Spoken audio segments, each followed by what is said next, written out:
Hi everybody, it's me Lily here, and this is my video, and it's called My Testimony Story.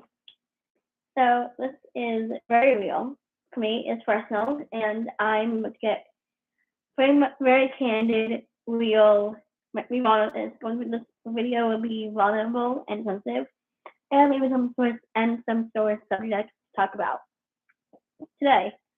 And if you ever see me get overwhelmed or emotional, that's why, because it's very personal to me. And I never really shared this online with anybody ever before. This is my first time doing it. So it's going to be very overwhelming for me. I told my mom about it, but that's all who I have told this to. So just that one person knows. So I only told this to one person. So it's going to be really hard for me to talk about it, but I'm trying my best and hardest to do it. So let's do it. So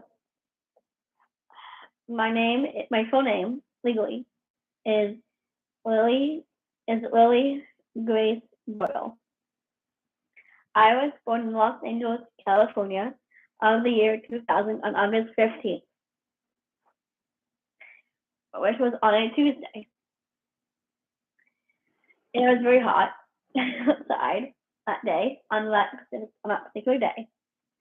A lot of my family came from my mom's side, and then after that, quickly my dad decided to fly me and my mom back to New Jersey.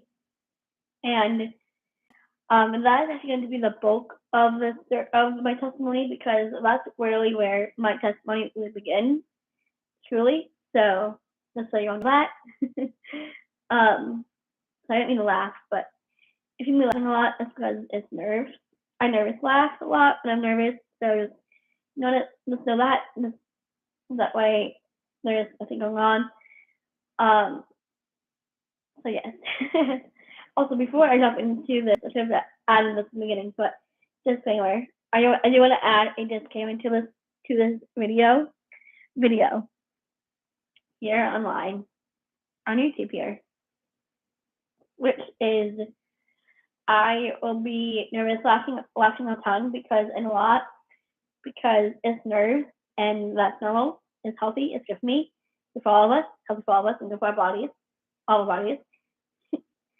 Just saying that. So please don't leave any hate in the comments or judge me for it. And I talk differently. If people don't know about me, is I talk differently. So please don't go on and talk about it and hate on me for it and judge me for it.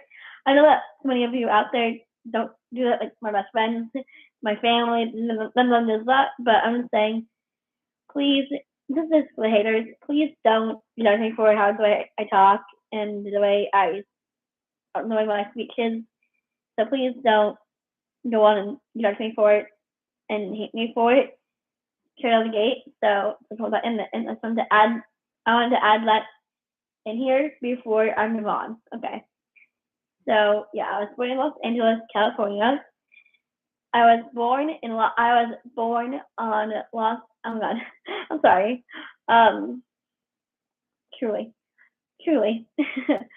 But anyways, yes, I was born on August 15th, 2000, in Los Angeles, California, on a Tuesday, a hot summer day. So my dad cooked me that, and my dad wanted to move me, my mom. You can ignore it, by the way, so you know. So he moved me, my mom, and himself to New Jersey straight after I was born in the hospital of Los Angeles, California, of the California heat. And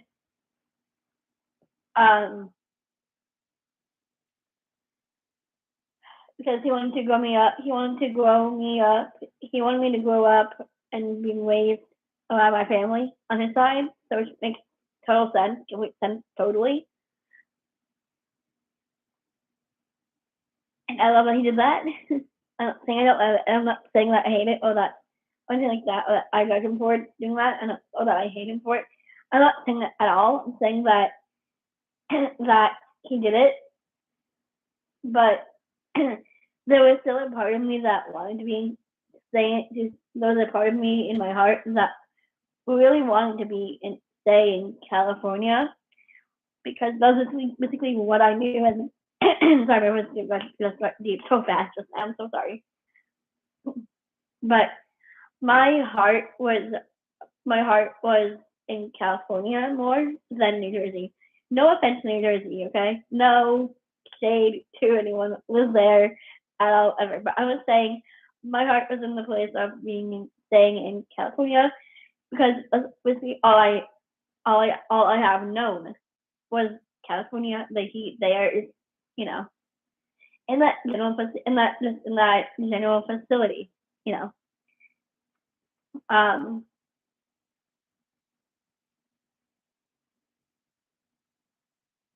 anyways,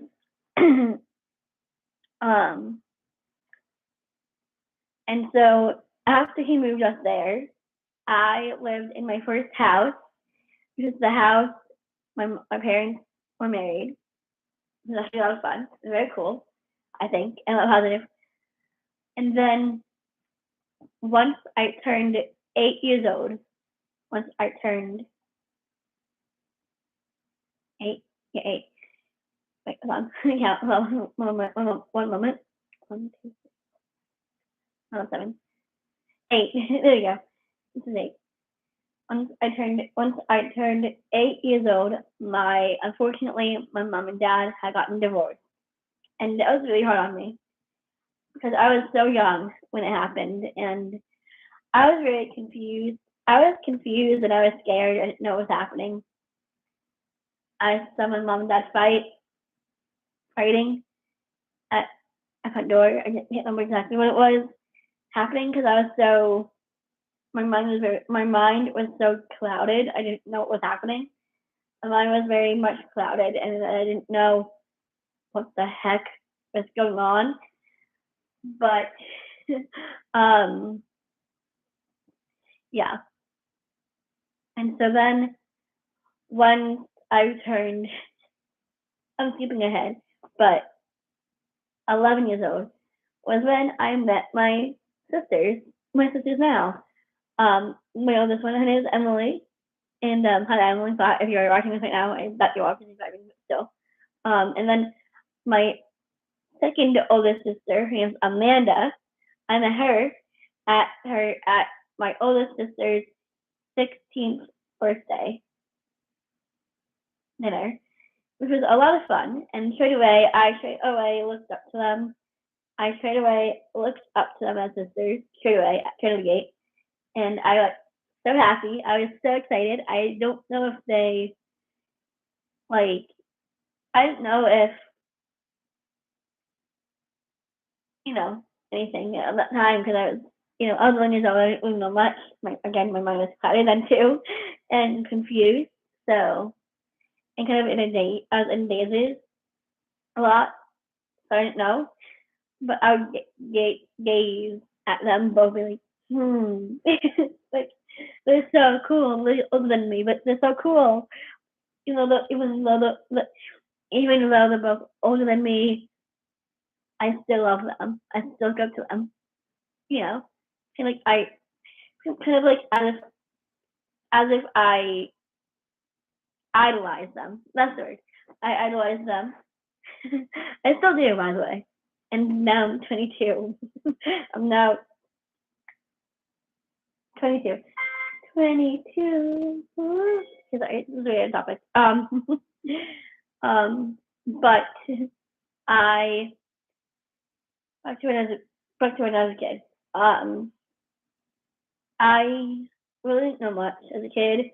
I was very confused. I was very quiet, reserved, introverted, wearing my heart out on my sleeve. Um,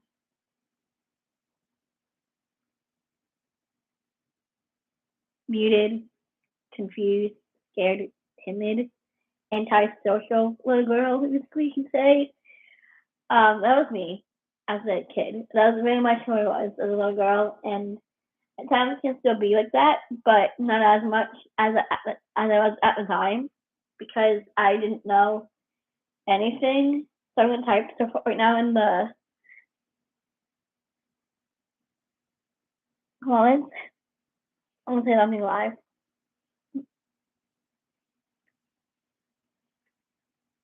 Sorry guys, hold on.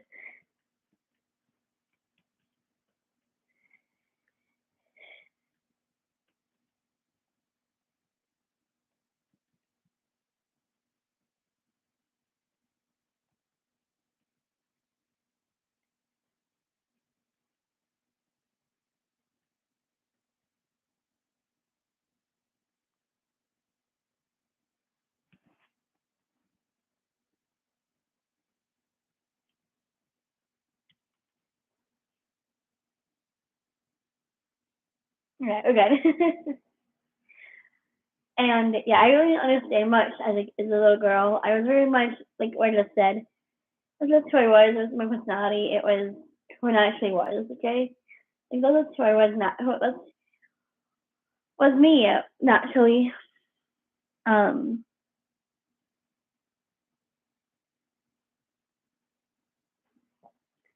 yeah, I really didn't know much.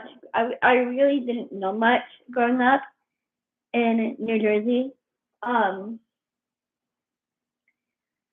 it was always cold there, and I pretty much always knew anything with cold and heat, same facility, pretty much, in the same realm, in the same realm, worldly realm, per se, per se. But I was very much complete opposite of my older sister. I was more like my second older sister. I was like my second older sister as a little girl. That was me and who I was. I would hide. You know, whenever I got scared, I would run and hide somewhere. Find a place to hide and hide there and just chill there and not do anything. You know, sit there and not do a thing or anything. But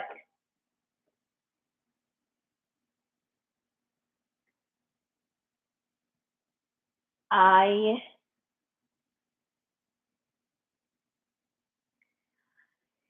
really didn't know who I was becoming. I was having identity problems with myself. I was having identity crises with myself, and I didn't know exactly who I was becoming at all, which was sad, but also scary too, because I really didn't know who I was becoming. I didn't know my identity at the time. There's times that I still don't, you know. I still have moments of who am I right now? Who is Lily Griswold right now? Like, who is she? Where is she? Like, those times I'm like, who is she? Who is that girl in that mirror? Who am I? No, I'm not Lily Griswold. I'm somebody else. I'm a stranger. Like those times where I felt like there was times where I felt like I was a stranger to myself even because I just didn't know at the time. And I, living in New Jersey, loved it as I did. I was not fully in it. I wasn't really happy there because I was having bad mental health. Because I was having bad mental health. I was having bad mental health and bad mental health issues and problems and crises with myself in my head, interiorly, and I guess externally is how to say it, but it was mostly internally in my head. And whenever I watched TV, I would see all these child stars, kid stars that was on TV, and whenever I would look at them, I would compare myself to them a lot, and I'd be like, "Oh my God, why am I so perfect and I'm not?" Like They're so pretty. They're so cool. They're on TV doing what they love, living out their dreams. And I'm just here in my room, not doing a thing. Just sitting here, doing nothing but writing out my feelings, genuine feelings that I was feeling at those ages I was at. And I wrote a lot about comparisons because I was really comparing myself to those stars on TV, those television stars. Like I thought, oh my God, they're so pretty, they're so perfect, they're so well built. And then I'm just like, here's me in my room, not doing anything, not happy, completely unhappy, and unhappy with in my mental health. I was in my mental health. I wasn't happy. I was unhappy in my mental health. I was unhappy with the way I thought I turned out as.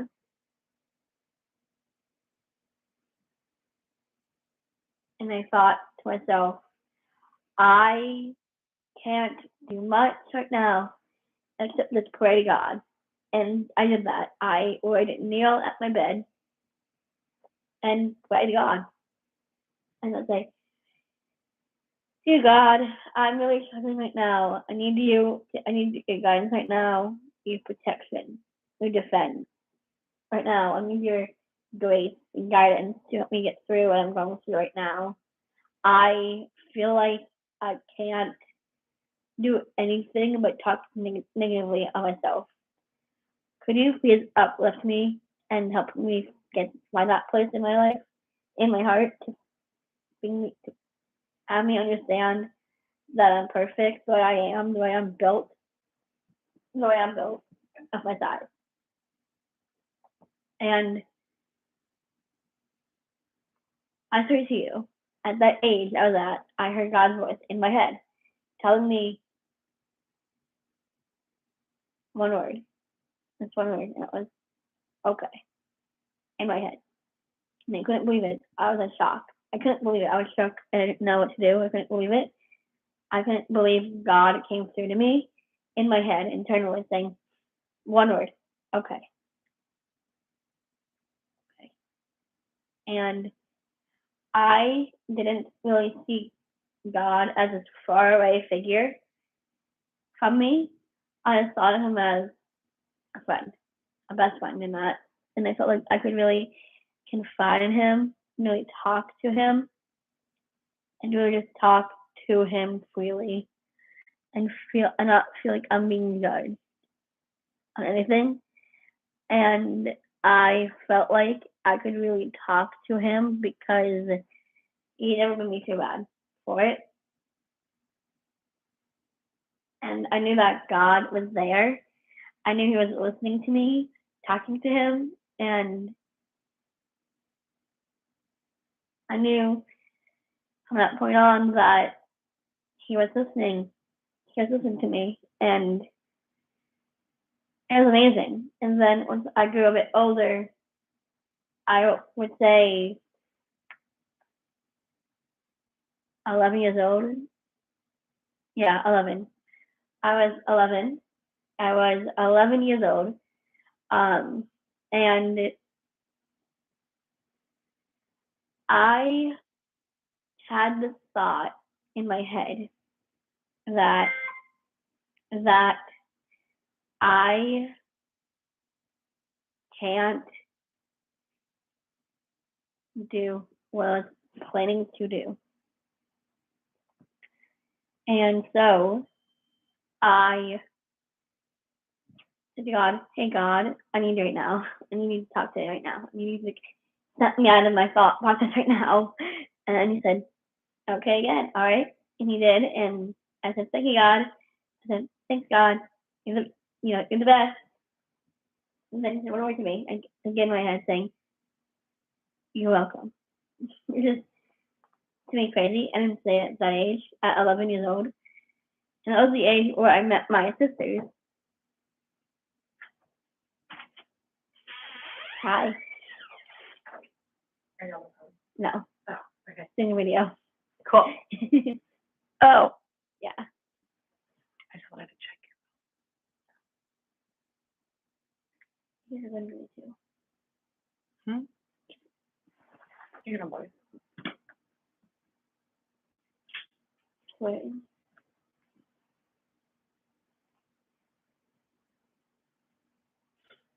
My sister's here, by the way. My sister's here in Florida with me. Emily, like I talked about before, she's here. Here she is. There she is. That's my sister. Okay. Okay, back to what I was talking about. Yeah, so I had God telling me, all right.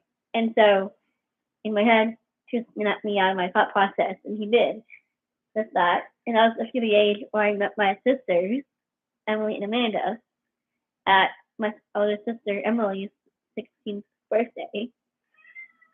Which was actually pretty cool. Cool age that I got a chance to meet my sisters. I didn't know them my sisters at all by that point because they weren't actually my sisters yet. But after that, I had God tell me that to stop thinking about what I was thinking at the time. And he just was there, and I knew he was listening, and I knew he understood me. I realized that he was understanding me, understanding what I was saying to him and telling him about. And I was, I guess, I was in a dark place of where I was living, which was New Jersey for me, because I felt like I couldn't really escape my mental health that I was having at the time. I still have my mental health, actually still. I had a lot of anxiety and depression, which is actually really sad. I've never really talked about it, but I do. The other thing with me that I have is not only my anxiety and depression, but I also have OCD, which is obsessive things of doing things the way I want to do them in my way. And I have intrusive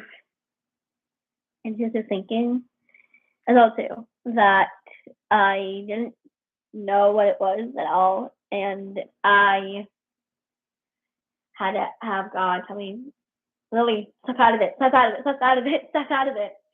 And I said, okay, God, I'm listening, I'm here, I'm all ears, tell me what to do, please, I need your help, I need your guidance, I need grace, I need you to help me and to watch over your love over me right now. Because right now, I don't need anything right now except for your patience, your love, your guidance, your grace. And he gave me all of it. He gave me the guidance to lead me. He led me to, he led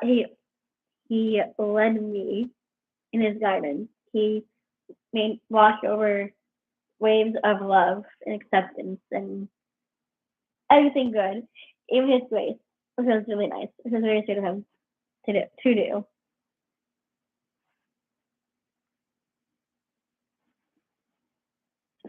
And I really, well, this is not my hair color, by the way. It's black. My hair color is a chestnut brown color. It's not this color. It's black. I had my hair just to do it black. Anyways, that's besides the point of the story. Not exactly, but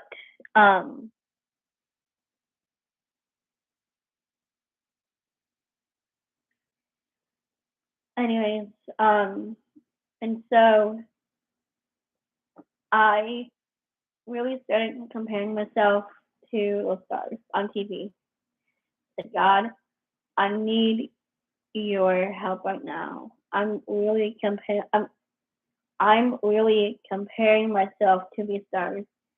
Help me, tell me that, you know, I need you to tell. I want you, and I need you. I need you, and I want you to tell me that there's no need to compare myself to a star,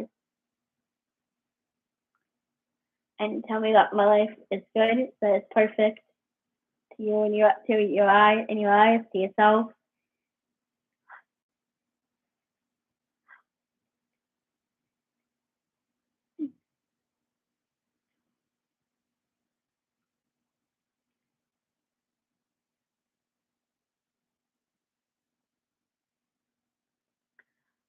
So I was really suffering.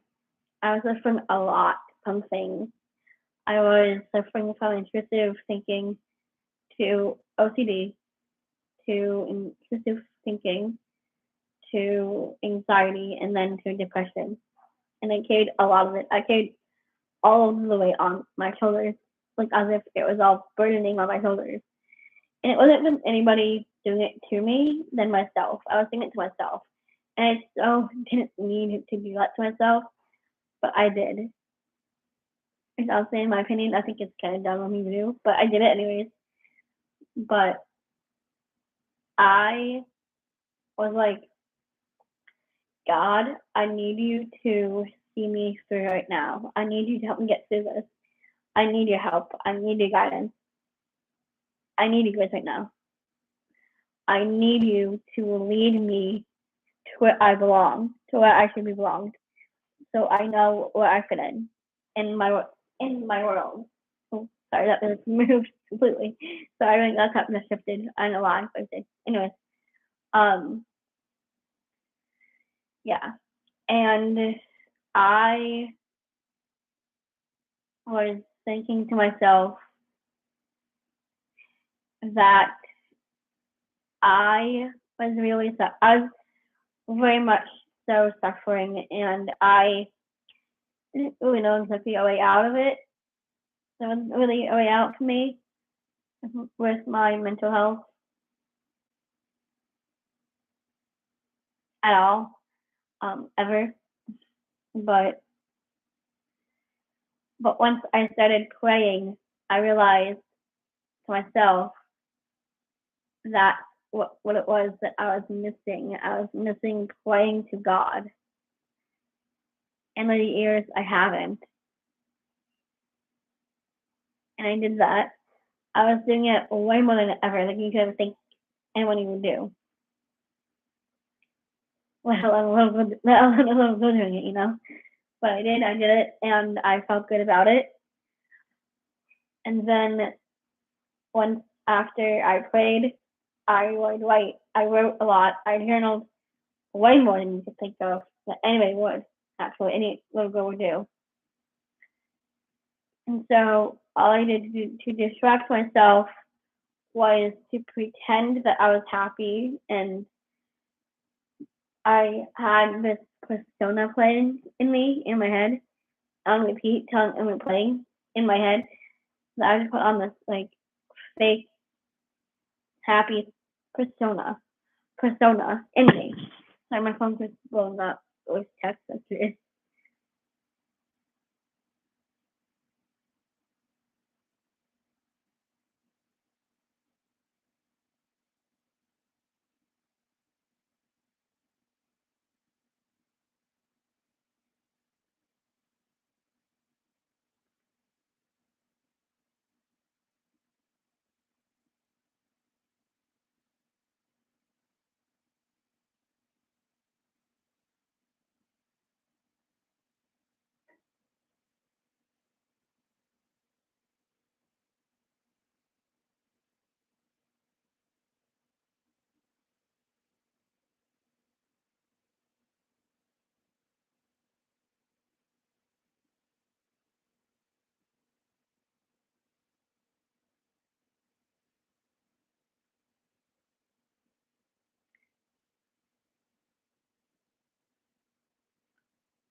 So that, anyways, I'm back.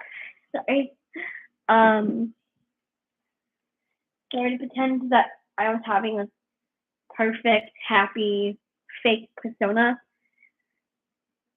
and by playing music in my room and write and read. I would read a lot in my bed that I had. I also had this reading light on my wall that stuck, gets sticker on the wall, on my wall next to my bed. It was like my bed was like, I guess was like this. Was like, yeah. And I would write everything out, and then I would read after that, and watch TV, and go to sleep, and go to bed, and go to sleep. The next morning when I woke up, I wasn't feeling so great. I felt I felt very depressed, and I was hurting emotionally. I was emotionally and mentally hurt, and I didn't want to do anything all day. I'm going to lay in my bed all day and just cry. Which sounds really deep and sad, but it's and scary, but it's so true. It was how I was feeling back then at the time.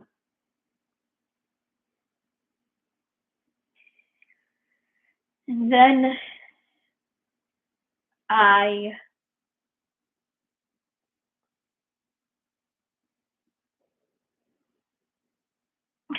yeah, it's now that was my phone. Anyways, sorry, that's another point.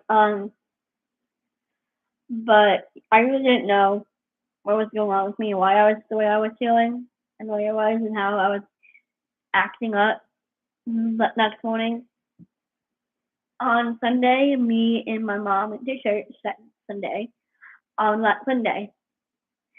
And I sat there and I prayed. I prayed hard. And I was silently praying to God. All of these things. And I didn't share any of it out loud. Because I didn't want anybody to hear it, because I wanted to all keep it inside and not tell anybody about it, because I'm such a bottle wearer. Here's the thing with me. I'm a very vulnerable, emotional, real, candid, um, sensitive, quiet, reserved, shy, driven, compassionate, passionate little girl. And I still am somebody. I'm still all those things still, just older now. But at the time, I was very much not a sharer of things that I was going through and feeling. And the things that I was feeling, I remember clearly, obvious as day of what was of what was happening to me. I didn't really share anything about me personally. Deep down inside,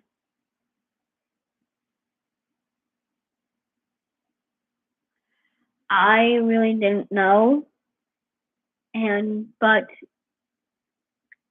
I all I wanted was to hear God talking to me and engaging in an interior conversation with me in my head.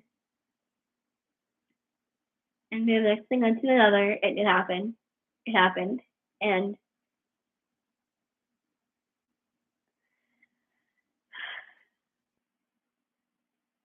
the night after church that day, me and my mom went back home. Went back home. I had my breakfast that morning, late morning. After the In the late morning, I had my breakfast with, my tea. Strong sweater. Wawa, of course. I'm obsessed. Think so, John. Convenience of Christmas. Anyways, um, so I had that watching my computer, videos on computer, videos on computer while I ate my breakfast and drank the tea I had.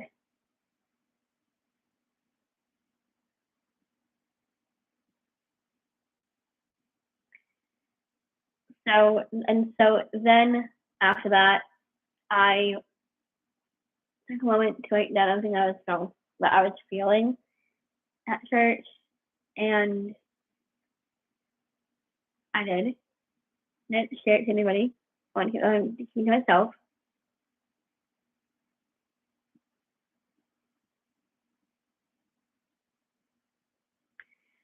And I wrote poems. Okay, I write poems about everything. I have one of the poems I wrote in my notebook.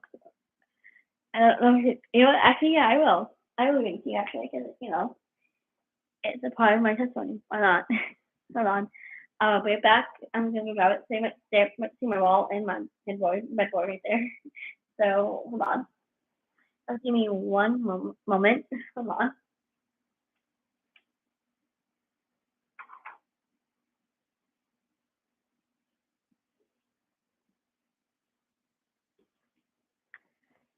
Okay, I'm back.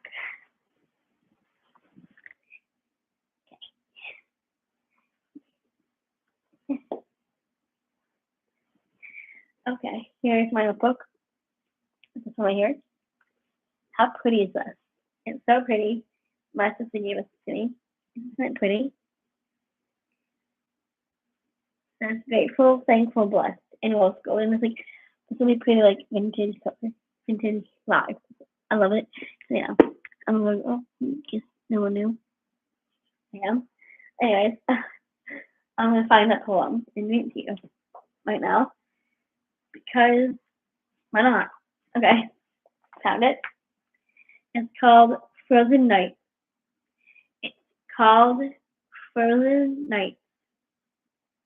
Okay, here you go. It's dark outside. It is so cold. I know it's death. I know it's death.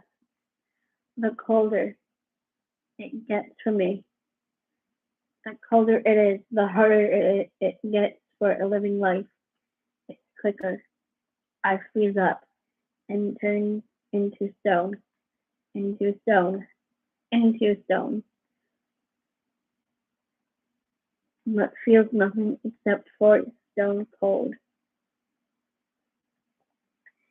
It's helpless.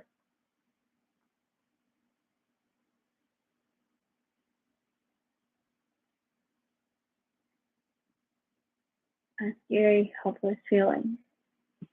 My heart feels unbearably cold. I'm starting to harden. My heart is starting to freezing in place. But now it's frozen completely. I'm totally paralyzed. I can't move anything. Everything. Everything is way too hard for me now. I'm full stone. I'm full stone. I'm full stone. Staying in one place. Staying in one place. Alone. All by myself. With no one around. With no one around me. Oh wait, I see someone. Help! I need some help, please. Thank God. I can run now. I can run home now.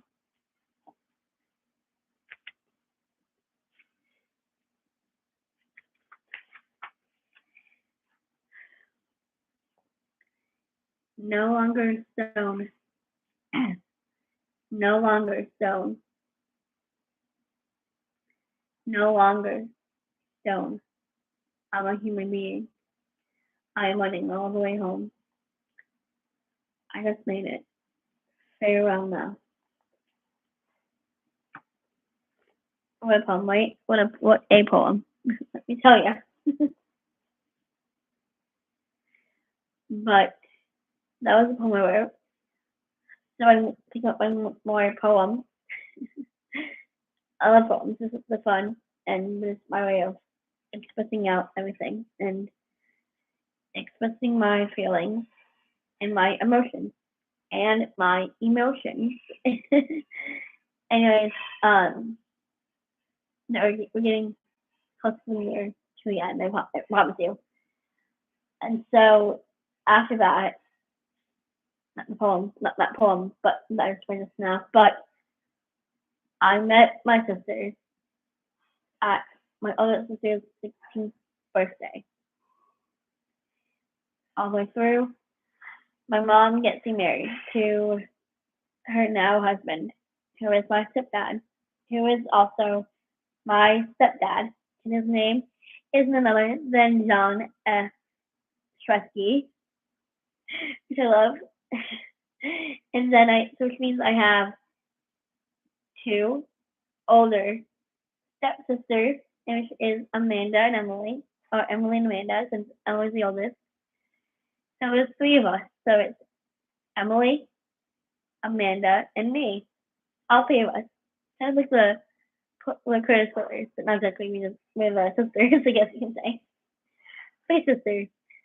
Three hearts beats into one. That's fun. Okay. Three sisters heart beats in one.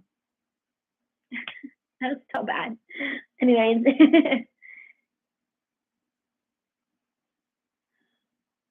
I know this has been a long one, but I know it's been lengthy. Right now we're at 41 minutes and 50 seconds remaining still. So I'm going to end it here, and I'll do a full one the next time. That way, you have some more insight. So, yeah, I've enjoyed hearing this story and my testimony so far. There's more of, well, let's go something. I'm sorry. But that is it for this video. If you all enjoyed it, and I'll see you guys all soon. Bye. Love you guys.